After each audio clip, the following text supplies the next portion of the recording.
Hey there nation, welcome to the show where we help you to play miniatures wargaming on a budget. It is I, Commander CheapSkate, and we are back with another edition of the Underhive Wars. This is our series of Necromunda battle reports. This is the very last battle of cycle number 4 of our Peach Trees Turf War campaign that we're currently running. This is battle report number 12. It is fought between my friends Brother Grimm of the Pelago-Slam Kings from House Goliath versus my other friend Fresh Prince Belair of the Iron Sights of House Orlock. So this scenario is going to be a standoff scenario. It's going to be a straight up gang fight between both of these gangs. An interesting side note about it, however, is that both of these gangs, both the Iron Sights as well as the Pelago-Slam Kings, are the lowest ranking gangs within our campaign right now. So these guys will be fighting out to see who will be the second from the bottom for when it comes to our campaign turn for this round.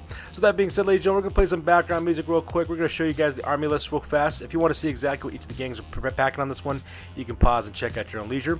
I will warn you guys ahead of time, a lot of the members from both gangs on this one were put out of action the last time they fought. So because they're suffering from recoveries from grievous injuries and such, so because that not as many gang members are actually on both sides in this one. So if you're wondering why the gangs look a little small, that's pretty much why. So with that being said, ladies and gentlemen, let's get this battle report on a roll.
Alright, ladies and gentlemen, so let's go and talk about the scenario rules quick for this one. This is a standoff scenario, so as you can see, my friends are fighting on a 4x4 table.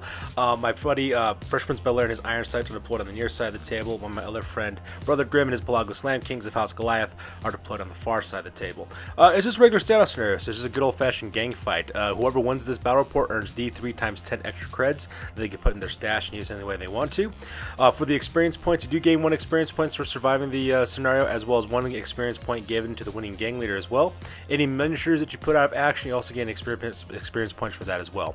At the same time, the winning gang gets +2 reputation points for the winning gang in the scenario, which can be very, very helpful because both these gangs have the lowest reputation ratings in our campaign so far. You also get +1 reputation for fighting each other for the very first time. So this is the very first time that the Iron Sights as well as Pelago-Slam Kings are throwing it down, so they both automatically get a reputation point. So that's kind of nice. However, if any one of your gang members decides to ball out, though, you lose that reputation point as well. Also, you can also earn 1 more hex of territory for your gang as well. If at the end of the scenario you roll a d6 on a 4-up, you get yourself a new territory. So with the scenario rules over with, ladies and gentlemen, let's go and talk about the deployment areas and the battle plan for this one. Alright, so here's an overhead shot of the entire battlefield. As you can see, we have walkways and catwalks along the left-hand side with the metro terminal there in the upper left-hand corner. We also got Alexander's apartment store, the West Superette. We also have the oak branch office building on the right-hand side. A couple more gantry walkways and office buildings, row pile spread throughout the entire battlefield. So pretty good amount of cover on this one. Like I said before, looks like my buddies are deployed on pretty much to the flanks for the most part. Looks like my buddy Fresh Prince Belair decided to take his forces and deploy on the left-hand corner, while my friend Brother Grimm decided to do the same kind of thing and kind of deployed him right in the center of the table as well as the upper left-hand corner as well. So with that being said, ladies and gentlemen, let's go and talk about the deployment areas. Alright, so starting for House Orlock with the iron sights. On the left-hand side, on the top of this catwalk, on the front, you have the Knight Rider, that is a gang champion armed with a heavy stub gun, a heavy stubber. And right behind him, of course, is Kundalini, which is a ganger armed with the last gun. So these guys are making like a little left-hand assault element. While right beneath them in the left-hand corner as well on the ground level, we have the rest of the iron sights. Like I said before, both of the gangs in this scenario actually have a lot of members who are out of action right now because of a recovery. So because of that, there's not really many gang members here. Up in the front, you got Rizzo as well as Johnny the Boy, which is the Chew Jews. Right in the center, you have the Toe Cutter, which is the leader who's armed with a bolt gun as well as a chainsword. Left-hand side, that is Raza, that is a ganger who's armed with a plasma gun. And the right-hand side, I believe that is Kundalini, that guy is armed with a shotgun as well as a maul. And that makes up the deployment for the iron sights for this scenario. Meanwhile, across the table, we have the Pelago-Slam Kings of House Goliath. On the left-hand side, the top of the Metro Terminal, on the left-hand side is Blitzkrieg Bob, followed by a Juvie that's Trip the Shrimp in the center there, as well as Grizz, which is his gang champion armed with the Crumper autocannon, the Crumper, I forgot what it's called, like a rivet rifle. That's right, there we go, rivet cannon. And that's pretty much makes up his left-hand flank for his army on this one. And in the center deployment area is the rest of the gang. Like I said, both gangs have a lot of their miniatures are in recovery right now, so because not many gang members are present for this fight. In the back, you have Porter as well as Whack-A-Mole. You also have the Headhunter up in front as well as Rager, who is a ganger armed with a ganger champion who's armed with a combat shotgun as well as a sword. And that pretty much makes up the center deployment for the Pelago-Slam Kings. So with deployment with over, as well as the battle plan and scenario rules, let's go to the top of turn number 1. We roll for initiative to see who goes first in the priority phase.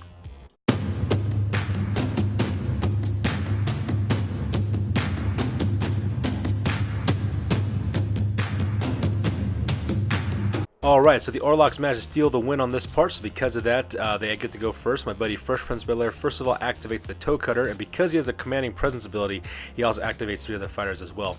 He actually does a double movement for both the Juvies, that is both Johnny the Boy as well as Rizzo. Rizzo is his name. They actually do a double movement towards the middle of those roll piles there. They're kind of in the middle of the battlefield, so that way if the Pelago-Slam Kings want to shoot at anybody, they shoot those guys first, because Necromunda rules state that you have to shoot the closest target towards you, unless of course you have a ballistic skill of some sort. At the same time, he also does a regular movement for both the Toe Cutter as well as Raza there on the left hand side, because he takes those 2 members of his gang, has aimed the plasma gun as well as the bolt gun up against the top of the Metro Terminal on the left hand flank, where Blitzkrieg Bob, Trip the Shrimp as well as Grizz are located at. So right off the bat, disaster strikes for the Pelago-Slam Kings. I believe it was the Toe Cutter that managed to not only hit as well as wound Grizz, which is the champion armed with the rivet cannon, but he also managed to put that guy out of action as well. So because of that, he will need to roll up on the serious injury table to see exactly what happens to him. At the same time, miraculously, if you can believe it, Trip the Shrimp did manage to survive the plasma gun that was fired at him by Raza. However, he didn't come out of there unscathed. He did get a flesh wound for his trouble, so because of that, he is a little bit easier to weaken, but he can still fight for the most part. So, quickly realizing that they're in a bad situation, my buddy Brother Grimm goes next. He activates a Blitzkrieg Bob, who then in turn activates Trip the Shrimp. Both those guys drop down to the lower level of the catwalk there on the top of the left-hand side. Blitzkrieg Bob stands his ground, tries to open fire with a grenade launcher at both the Knight Rider, at the Toe Cutter, as well as Raza, but unfortunately for him, though, his grenade just missed and the shot went wildly off on that part. At the same time, he also spends a double movement sending up Trip the Shrimp right into the middle of the catwalk, so that way if anybody wants to shoot at Blitzkrieg Bob, they have to shoot the Juvie first. And so pretty much kind of like sacrificial lamb type tactics for the Goliaths. But then again, my buddy Brother Grimm is a Goliath player. I mean, what do you expect? Alright, so even though Blitzkrieg Bob did manage to miss with his grenade launcher against the Toe Cutter as well as a Knight Rider, the scatter die actually made it fly all the way over here to the left-hand side, where it actually hit Johnny the Boy, who actually ended up hitting it for the most part. So that part was kind of devastating. So Johnny the Boy does get hit with the grenade launcher. Unfortunately for Blitzkrieg Bob, though, even though he did hit with the grenade launcher, it didn't end up wounding him at all. So because of that, Johnny the Boy is pinned at this moment, and because of the knockback rules from the frag grenade, he does get pushed back and in, so he's laying on the ground. He will need to send a simple action for him to get back on his feet again in order to regain the fight as well. So that pretty much makes up the action phase for Blitzkrieg Bob and Trip the Shrimp. So, sensing a golden opportunity to take out both the leader of the Pelago-Slam Kings as well as take down another Juvie, my buddy Fresh Prince Bel-Air activates his gang champion, the Knight Rider. Because he's also champion, also activates Kundalini as well, not Kundalini, Mudguts as well. So you can see that Mudguts moves at 5 inches, so that way he gets into a normal movement allowance, so that way he can take a pot shot with his last gun. At the same time, the Knight Rider takes aim with his heavy stubber, and both those gangers open up onto Blitzkrieg Bob as well as Trip the Shrimp. Alright, so during the shooting phase, as you can see here, Kundalini, not only does he manage to hit Trip the Shrimp, but he also causes that guy to wound as well. So because of that, he does drop to the ground with an additional flesh wound as well. And because the bullet also from the stub gun also hit him, and as well as Blitzkrieg Bob, because they're so close to each other in terms of lines of tolerance, he also managed to put down Trip the Shrimp as well, so right now he's seriously injured, laying on the ground, kind of bleeding out, and he also managed to put a wound onto Blitzkrieg Bob. Luckily for both members of the Pelago-Slam Kings, they do pass their initiative checks, so because I know those guys fall off the edge or anything like that, so, but at the same time, though, the left-hand flank for the Pelago-Slam Kings is collapsing, and things are not looking very good for Brother Grimm at this point. So up next, my buddy Brother Grimm then activates Whack-A-Mole. He actually spends a double movement running into the middle of the town square right in front of the Alexander's apartment store, so that we can draw some incoming fire away from the iron sights, away from his gang leader, as well as Trip the Shrimp on the left-hand flank. And Fresh Prince Bel-Air also activates Kundalini. Actually has him spend a double movement, getting right in the middle of the two juvies, so that way he can lend some support with a shotgun if need be. And for the rest of the turn, it just goes with Brother Grimm and his Pelago-Slam Kings, because there's no more iron sights left over. For the most part, what he ends up doing is doing double movements for the last three members of his gang. He has Rager as well as Porter, as well as the Headhunter. They just kind of move right there next to that Constantino wire, getting ready to move it forward and to start engaging with the iron sights. And that pretty much makes it the action phase for turn number 1. So with the action phase over with, we go directly to the end phase. And during the end phase, disaster strikes once again. As you can see on this picture, for the serious injury for Trip the Shrimp, we end up rolling for that guy. As you can see, that Brother Grimm rolled up a out of action roll result for that guy. So because that Trip the Shrimp, we'll need to roll up on the serious injury table after the battle report is over to see exactly what happens to him. Alright, so that being said, here's the end of turn number 1. Here's an overhead shot so that we can see what's going on for the entire battlefield. As you can see, Blitzkrieg Bob is getting a lot of pressure from the Knight Rider as well as Mudguts on the left-hand flank. The iron sights, the majority of the body is moving to the rubble pile in the center of the town square to start engaging the Pelago-Slam Kings coming in from the other side of the battlefield as well. And that pretty much makes it the turn on this one. So with that being said, ladies and gentlemen, we go directly to the top of turn number 2, and both my friends roll for initiative to see who goes first.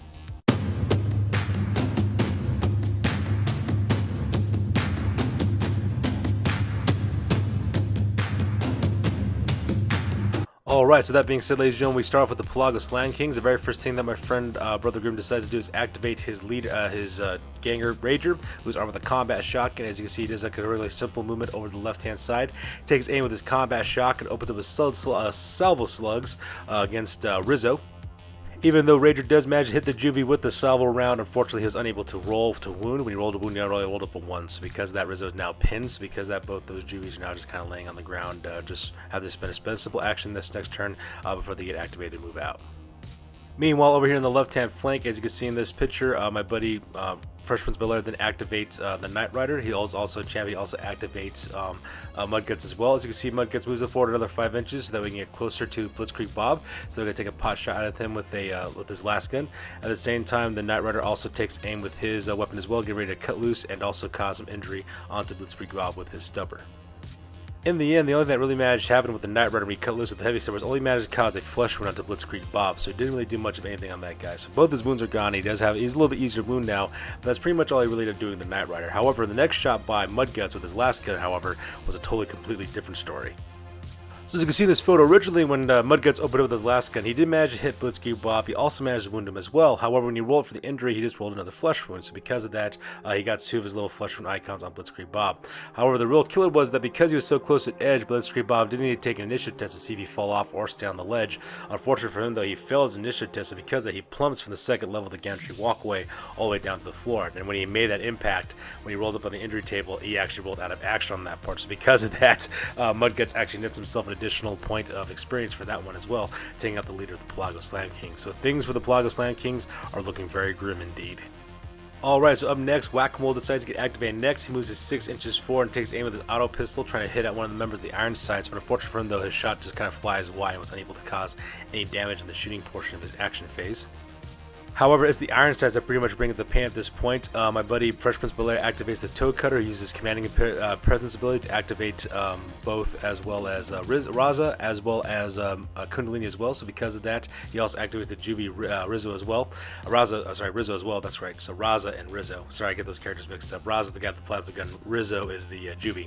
So you can see there, both these guys, all 4 of these guys, start moving up. There's a normal movement allowance for their movements, so that way they can take aim with their guns and start opening up on both Ranger as well as Whack-A-Mole. So originally my buddy Fresh Prince Bel-Air activates the toe cutter first to cut loose with his bolt gun. Unfortunate for him though, he did roll up an ammo jam for his ammo roll for his bolt gun, so because that he is out of ammo for this round, so he won't be able to shoot any further for this action phase. However, Raza though, with that deadly plasma gun of his, he managed to take aim and also cause him damage as well. Raza, not only does he manage to hit as well as wound Whack-A-Mole with his plasma gun, he also puts that poor Juvie out of action as well. And then finally after that, Kundalini takes aim with a shotgun with Solid Slug, manages to hit Rager. Not only does he manage to hit him, also take his 2 wounds down as well, also cause him to have a serious injury as well. So because that, Rager's now down on the ground bleeding out, and he has to roll up in the in phase to see exactly what happens to him as well. Which is a very precarious spot to be in with his location, because if Johnny the Boy gets activated and manages to make a successful charge against Rager, he can finish him off in close combat and then put that guy out of action as well, which could be absolutely devastating for the Pelago-Slam Kings. For the rest of the action phase is the rest of the Pelago-Slam Kings. My buddy Brother Grimm activates both Porter as well as the Headhunter. They move them up their normal 4 inches with their normal movement so that way they can take in line and start shooting. Unfortunately, my buddy Brother Grimm flubbed his rolls to hit with his shooting, so he doesn't really do much of anything at this point, and that pretty much ends the action phase on this one. So with the action phase over with, we go directly to the end phase. And the very first thing that my buddy Brother Grimm has to do is actually take a bottle test to see if these guys bottle out. And because the Headhunter is the only guy left with the highest leadership, because Rager is currently down, as you can see, crawl back 2 inches because during his recovery phase he rolled another serious injury, so all he can do is really crawl. The Headhunter rolls a bottle test and he fails his bottle test, hence the little exclamation point right next to him. So because of that, the Pelago-Slam Kings do bottle out on the scenario. As you can see, ladies and gentlemen, that takes us directly to the end of the game. The Iron Sights of House Orlock managed to win this one because they drove off the Pelago-Slam Kings. So with that being said, ladies and gentlemen, we're going to go directly to the post-game and talk about both gangs and talk about exactly what happened to them in the post-game, because this battle report is now officially over. Alright, so let's go on to the post-game where we talk about exactly what happens to each of the gangs at the end of the scenario. So starting with the Pelago-Slam Kings, for the injuries, they had 4 of them, which was Blitzkrieg Bob, Grizz, Trip the Shrimp, as well as Whack-A-Mole. For Blitzkrieg Bob, he suffered a humiliating injury, so he has -1 to his cool as well as to his leadership. He also goes in recovery for a turn. Grizz also got the enfeebled injury, so because he has -1 to his toughness, also goes in recovery as well. As for Trip the Shrimp and Whack-A-Mole, both those guys got all cold results, so they'll be able to participate in the next battle report as well. For advancements, Whack-A-Mole leveled up to level 2, he's got +1 to his ballistic skill. In the territory, they worked their territory, collecting over 20 creds, and they spent those creds buying frag grenades for Trip the Shrimp as well. For the reputation, they did earn 1 point of reputation for fighting against the Iron Sights for the very first time, but they lost that point of reputation for bottling out as well, so they're still stuck at 1 reputation for the turf war so far. As for their territory, they of course are still stuck at 1 turf. Their new gang rating now is at 1,330 points, and their current record right now, which is the lowest at the bottom, is 0 wins as well as 4 losses. So things are looking very bad for my buddy Brother Grimm as well as the Pelago-Slam Kings. Up next, we have the victors of this battle report, which is the Iron Sights. For the injuries, they actually had nobody get injured on this one, so they got pretty lucky on that part. For advancements, 2 members of the gang did advance forward. That's both the Toe Cutter as well as the Knight Rider. They both leveled up to level 2. The Toe Cutter learned the Fearsome skill, so because that, whenever someone has to charge against him, he kind of causes fear, so they pass a will check before they can even engage him in close combat, so it's going to be very helpful for his leader. At the same time, the Knight Rider also got +1 to his ballistic skill, which makes him even deadlier now because he has that ballistics expert skill as well. From the territory, they managed to earn 30 credits from winning the scenario. They also got 10 credits from working their turf as well, and when combined, they ended up getting with 60 credits from working their turf as well. So with combined with the creds they had in their stash for the campaign so far, they ended up hiring a new ganger. His name is No Face. They equipped that guy with a flamer as well, so now the Orlocks have another additional member of their gang who's also armed with a flamer. Their current reputation totals, they got +1 reputation for fighting against the Pelago-Slam Kings for the very first time, and they also got 2 more points of reputation for actually winning this scenario as well, which is really good because unfortunately for the Iron Sights, they're actually at the lowest level of the campaign originally because they had 0 reputation points. That knocked them up to 30, not the 30 points, I'm sorry, I knocked up to 3 reputation points, and now they're kind of like in the running for the middle place of the campaign so far. Their new gang rating now is at 1,425 points, and their new record now is at 1 win as well as 3 losses. So that's going to do it for this one, ladies and gentlemen. As always, please feel free to like, comment, and or subscribe. Your guys' input is invaluable to us as always. Also, check us out on Instagram, Google+, Facebook, as well as blogger.com for all the latest and greatest about our hobby. That's going to do it for this one, you guys. We will catch you guys in the next one. You guys stay classy. You guys peace out.